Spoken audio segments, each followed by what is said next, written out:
O Senhor esteja convosco. Evangelho de nosso Senhor Jesus Cristo, segundo São Lucas. Naquele tempo, vieram contar a Jesus que Pilatos mandara derramar o sangue de certos galileus, juntamente com o das vítimas que imolavam.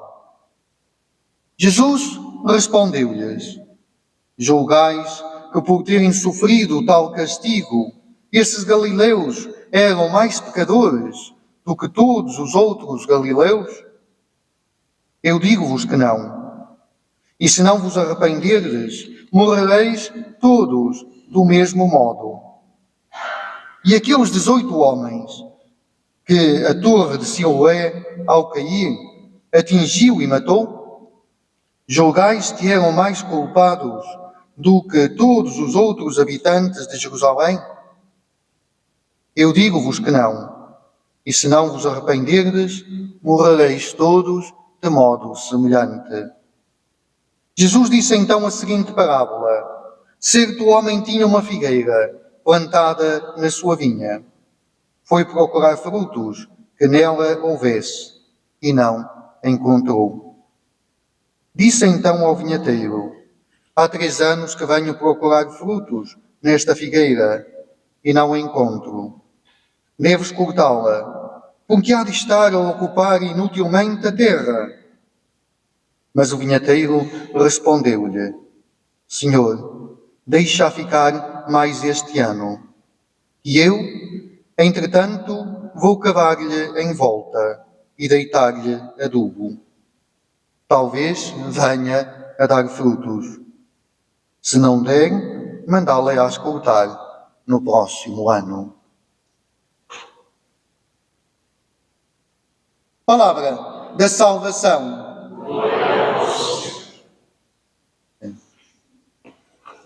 Senhor.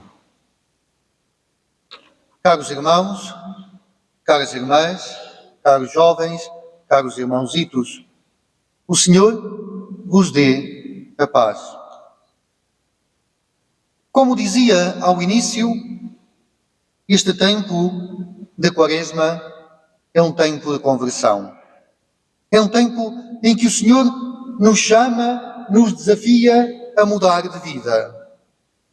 Mas mudar por quê? Para quê? Há alguma coisa que nos faça mudar de vida? Ou mudar por mudar? Penso que este é o desafio que o Senhor nos faz. Na primeira leitura, escutamos como Moisés estava a guardar o rebanho do seu sogro, Jetro. Estava no período da vida de Moisés. Sabeis que Moisés viveu 120 anos. 40 anos como príncipe do Egito. 40 anos naquela terra, casado na casa de seu sogro. E 40 anos volta ao deserto a conduzir o povo de Israel. Sobre isso, um dia vamos fazer uma reflexão profunda, que é muito importante. Mas encontramos Moisés, que enquanto guarda o rebanho, tem esta visão de Deus. Deus aproxima-se dele e vê esta sarça que arde, mas não se consome. Este fogo que arde e não se consome. Não sei se este fogo que arde e não se consome vos faz recordar alguma coisa. E Moisés vê e diz: ai, que espetáculo! Vou-me aproximar para ver o espetáculo. O que é que lhe diz Deus? Moisés, calma aí. Não te aproximes. Tira as sandálias, porque a terra que pisas é santa. Acho que isto que nos diz algo muito importante. O respeito. O temor. Diante do mistério de Deus. Quantas vezes nós nos aproximamos com curiosidade diante das coisas de Deus? Quantas vezes nos aproximamos com curiosidade e não com uma sã veneração? Quantas vezes banalizamos Deus e as coisas de Deus? Quantas vezes nós vemos pisar, chicotear Deus? Ou respeito. Respeito diante do mistério. Respeito. Não sei se vos vem à mente algumas situações, a mim vêm. E aqui há este apelo: Moisés, cuidado, tira as sandálias. Estás-te a aproximar de algo santo, de algo que é maior do que tu. Cuidado diante do mistério. É um dos dons do Espírito Santo, o temor de Deus. Um temor que não é medo, é respeito. E depois há a outra parte. Há este Deus que se aproxima e diz: Moisés, eu vi, eu conheço as dores do meu povo. Eu conheço as dores do meu povo no Egito e quero libertá-lo. Irmãos e irmãs, quantas vezes pensamos que Deus não vê as nossas lágrimas? Quantas vezes choramos e pensamos que choramos sozinhos? Quantas vezes sofremos e pensamos que sofremos sozinhos? Quantas vezes nós dizemos: Senhor, onde estás? Na minha angústia, no meu sofrimento, no meu mal, no meu desespero, onde estás, Senhor?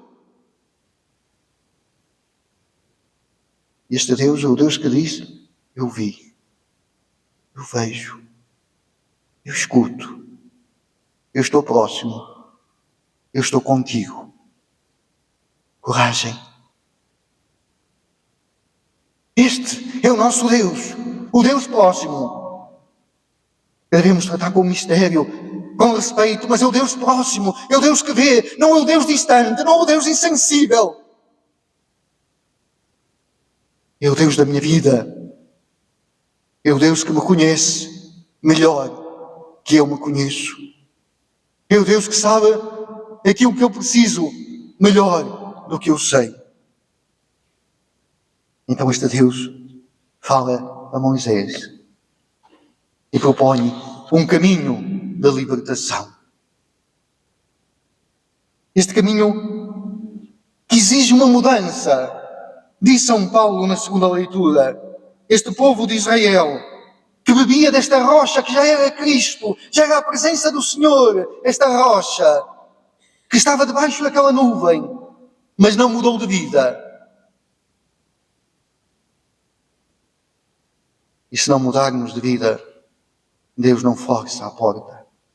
Se não nos deixarmos de libertar, Deus não nos vai levar à força. Há sempre o lugar da nossa liberdade. Há sempre o lugar da nossa liberdade. No Evangelho,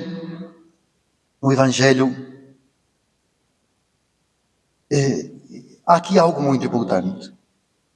Não sei se deram conta. Jesus estava lá, muito tranquilo, e vem dizer a Jesus: ó Jesus, vistes as notícias desta manhã? Foste lá ver no telemóvel as novidades? Olha, Pilatos mandou matar uns galileus. Eles estavam debaixo lá no altar a oferecer os sacrifícios e ele misturou o sangue daqueles galileus com o sangue dos sacrifícios. Que desgraça!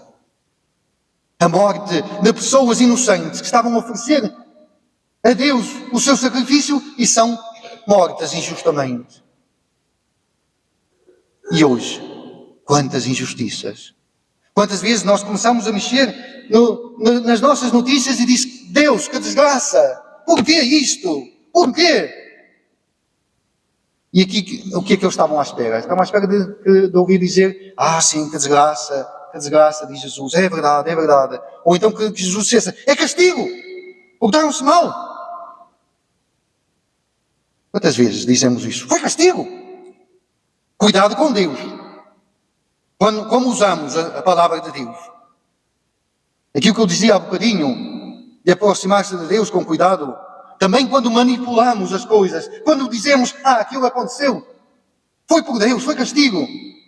E olhem que às vezes vê-se tanta coisa de cristãos que publicam para aí coisas a dizer isso, a ameaçar com o castigo de Deus. Cuidado! Se Deus quiser dizer isso, diz. Agora que nós andemos a inventar isso, estavam à espera que Jesus fizesse isso. E Jesus ainda foi mais adiante. Aqui foi Pilatos, mas disse, olhem, quando caiu aquela torre, estavam lá aquelas pessoas, cai uma torre, morrem todas. E depois o que é que responde Jesus? Por que é que aconteceu? Por quê? São os mistérios da vida. Jesus não responde. Agora Jesus diz, quando vocês virem estas coisas, em vez de começarem a dizer, é castigo, olhai para a vossa vida. Como é que tu estás a viver? Se aquilo que aconteceu ao outro acontecesse contigo, estás pronto? Se aquilo que aconteceu ao outro, como é que tu estás a viver? Olha para a tua vida. E este é o tempo da conversão, o tempo de mudar de vida. E aqui chegamos à parábola. Que nós às vezes pensamos a conversão como ameaça, cuidado senão. Mas não, a conversão não é isso. A conversão é descobrir que Deus está na nossa vida, que Deus vê as nossas dificuldades e que Deus vem, como naquela figueira. Passa-se um ano, passam-se 2, passam-se 3 e a minha vida não dá fruto. E o que é que Deus faz? Vem cá dizer, espera aí que agora vais levá-las. Vem cá e coloca mais um bocadinho de adubo. Este vinhateiro, Jesus, diz, vamos meter mais adubo, vamos tratar melhor, vou regá-los com o meu sangue, vou regá-los com o meu amor. E espero sempre que se convertam e vivam. Por isso, irmãos e irmãs, o Evangelho, a boa notícia, porque vocês estão aí todos com cara de Sexta-feira Santa. Eu não vos quero mandar para casa desesperados, a pensar sim, mas desesperados não. O Evangelho, a boa notícia, é que este Deus não desiste de nós. E hoje estamos aqui a celebrar a Eucaristia para que a nossa vida mude, para que possamos mudar. Ele investe em nós e diz, coragem meu filho, eu investo em ti. Muda, muda, porque eu tenho algo belo para ti. Eu tenho uma boa notícia, eu tenho um Evangelho para ti. Está na hora da história. Com o coração jovem, eu contei-lhes isso. No fim de semana passado estivemos em retiro e eu contei-lhes isso. E vou transformar isso na história de hoje. Que é algo que vem da mitologia grega e que o Papa Francisco usou aqui há uns tempos a falar para jovens. Na mitologia grega, não sei se sabem, um dia explico-vos melhor, um dia Ulisses teve que passar pelas sereias, que tinham um canto muito bonito e atraíam aquelas sereias que cantavam tão bonito. Só que cantavam, atraíam os marinheiros e quando os marinheiros chegavam lá perto, o mar estava cheio de rochas, mandavam-os todos para o fundo do mar e morriam afogados. Quantas sereias neste mundo assim, que têm cânticos tão bonitos que nos atraem e depois é para nos afundarem. Quantas? Então Ulisses, que tinha sido avisado lá pela deusa do perigo, o que é que faz? Enfia cera nos ouvidos dos marinheiros, para eles não ouvirem o cântico da sereia. Então, coitados, ficaram surdos, com os ouvidos cheios de cera e não ouviam, e por isso não iam atrás delas. Alguém teve que passar e fazer na mesma passagem. E Orfeu, o que é que fez? Por causa do cântico das sereias. Não, isso foi Ulisses que se amarrou. Ulisses amarrou-se, não meteu a cera, mas amarrou-se ao barco. para ouvir, sair. Mas Orfeu fez outra coisa. Arranjou uma música mais bonita do que aquela das sereias. E então tocou aquela música tão bonita que os marinheiros já não quiseram ouvir o cântico das sereias. O que é que a mitologia grega tem a ver connosco? Nada. O que é que tem a ver com o Evangelho? Nada. Sim ou não? Já lá chegaram? Irmãos e irmãs, Deus não nos quer meter cera nos ouvidos. As sereias continuam para aí a cantar e querem nos atrair, e Ele não nos mete cera nos ouvidos. Mas se nós quisermos ouvir, canta um cântico mais bonito, que é o cântico do amor que se dá, do amor que se entrega. O Evangelho é isso, uma boa notícia. Anuncia o amor de Deus, do Deus que não é o Deus distante, mas é o Deus que caminha conosco, o Deus que ouve as nossas lágrimas, que se aproxima delas e que diz: coragem, para toda a tua vida eu tenho uma solução. Coragem, eu venci os teus inimigos todos, até a morte. Eu ressuscitei, por isso coragem. Ouve o cântico belo do Evangelho e não te deixes levar pelas sereias que cantam bonito, mas te querem afundar. Esta é a conversão. É ouvir um cântico mais bonito e deixar-se conduzir por ele.